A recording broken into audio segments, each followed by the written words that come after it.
अस्सलाम वालेकुम, इट्स मोहम्मद वसीम है। आप देख रहे हैं हमारा चैनल लर्निंग विद वसीम। हम इंग्लिश लैंग्वेज कोर्स के सिलसिले के नए लेक्चर के साथ हाज़िर हुए हैं। पहले हमने इस सिलसिले के कुछ लेक्चर्स रिकॉर्ड करवाए हैं जिसमें हमने टेंस के बारे में, सेंटेंसेस के बारे में पढ़ा और इंडेफिनेट के, प्रेजेंट इंडेफिनेट और पास्ट इंडेफिनेट के टेंसेस की।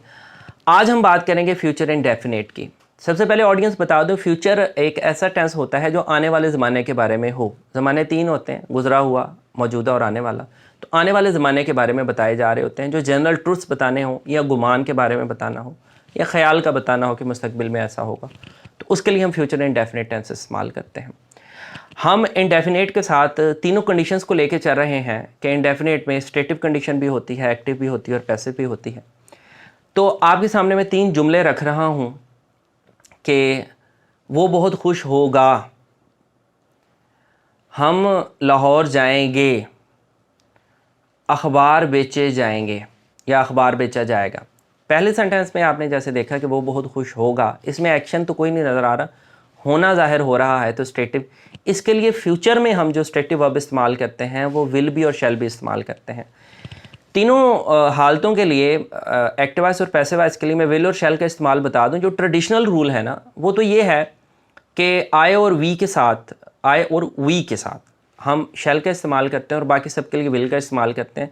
लेकिन आजकल ये फ़र्क ख़त्म हो गया है, आई और वी के साथ भी विल का इस्तेमाल कर दिया जाता है, बल्कि कॉन्ट्रैक्शन इस्तेमाल कर दी जाती है कि आयल एंड विल। लेकिन फ़िलहाल हम इसको ट्रेडिशनल मोड पर ही देखेंगे। हम फिर एक लेक्चर करेंगे सारे टेंसेस पढ़ने के बाद, जिससे हम सारी कंट्रोवर्सीज पर और सारी एक्सेप्शंस पे बात करेंगे। तो अगर मैं इसका फार्मूला आपको बताऊं कि वो बहुत खुश होगा, तो सबसे पहले सब्जेक्ट आएगा, फिर स्टेटिव वर्ब विल या शैल बी लगेगा, फिर कॉम्प्लीमेंट या रिमेनिंग पार्ट आ जाएगा। तो ये बन जाएगा कि वो बहुत खुश होगा, he will be very happy.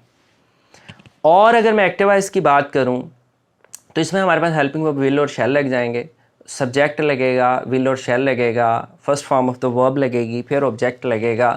तो हम लाहौर जाएंगे, we shall go to Lahore. अगर मैं पैसिव वॉइस की बात करूं कि अखबार बेचा जाएगा, तो इसमें अखबार सब्जेक्ट पहले आ जाएगा, फिर इसके पैसिव के लिए हम विल बी या शैल बी लेंगे, फिर third form of the verb लेंगे कि newspaper will be sold. Newspaper के साथ भी विल लगेगा। तो ये तीनों हालतें होंगी। जैसे आपको पता है कि हम इंडेफिनेट में तीनों कंडीशन को साथ लेके चल रहे हैं। और नेगेटिव के लिए यहाँ पर एक सहूलत हमें ये हो जाएगी कि हमें प्रेजेंट और पास्ट इंडेफिनेट में एक्टिव वॉइस के लिए हेल्पिंग वर्ब मौजूद नहीं था, लेकिन यहाँ पर हमारे पास हेल्पिंग वर्ब मौजूद है, तो हम स्ट्रेट फॉरवर्ड इसके सेंटेंस बना सकते हैं। मैं पहले आपको जनरल स्ट्रक्चर बता देता हूँ। आज मैं आपको हेल्पिंग वर्ब नहीं बताऊँगा, आप लोग खुद देखिएगा कि कैसे हेल्पिंग वर्ब साथ एडजस्ट होता चला जाएगा। कि हमारे जनरल स्ट्रक्चर में ये होता है कि ना, हम सब्जेक्ट लगाते हैं, हेल्पिंग वर्ब लगाते हैं, नॉट लगाते हैं नेगेटिव बनाने के लिए, फिर उसके बाद वर्ब लगा देते हैं, ऑब्जेक्ट लगा देते हैं। स्टेटिव हो तो हम स्टेटिव वर्ब के बाद नॉट लगा देते हैं।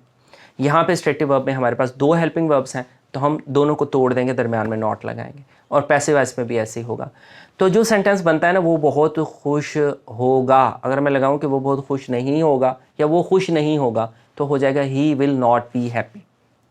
फिर उसके बाद हम लाहौर नहीं जाएंगे, we shall not go to Lahore. फिर उसके बाद अखबार नहीं बेचा जाएगा, newspaper will not be sold. और इसी का अगर हम इंटरोगेटिव बनाएंगे कि क्या वो खुश होगा, विल ही बी हैप्पी। फिर क्या हम लाहौर जाएंगे, will we go to Lahore. क्या अखबार बेचा जाएगा, विल न्यूज़पेपर बी सोल्ड। और इसमें आपने देखा है कि हमने हेल्पिंग वर्ब को तोड़ दिया है, दो हिस्सों में कर लिया। फिर इसी तरीके से अगर हम इंटरोगेटिव नेगेटिव की बात करें, क्या वो खुश नहीं होगा, will he not be happy. फिर हम अगर करें कि क्या हम लाहौर नहीं जाएंगे, will we not go to Lahore. और आखिर में क्या अखबार नहीं बेचा जाएगा, will newspaper not be sold. और आखिर में क्वेश्चन मार्क लगा देंगे। तो आपने इस पर गौर किया होगा कि इसमें हेल्पिंग वर्ब चेंज हुआ है। इसमें हमारे पास स्टेटिव के लिए और पैसिव वॉइस के लिए डबल हेल्पिंग वर्ब इस्तेमाल हुआ है। डबल हेल्पिंग वर्ब को हम तोड़ देंगे, इंटरेक्टिव होगा तो स्टार्ट में ले जाएंगे, और अगर नेगेटिव बनाना होगा तो हम विल बी या शैल बी के दरमियान में नॉट को लगा देंगे। तो नाजरीन, आज का लेक्चर हमारा था फ्यूचर इंडेफिनेट के बारे में। आप हमारे चैनल को लाइक करना मत भूलिएगा और साथ में बेल आइकन को प्रेस कीजिएगा ताकि आपको हमारी आने वाली वीडियोस पर वक्त पहुंच सकें। बहुत शुक्रिया। अल्लाह हाफ़िज़।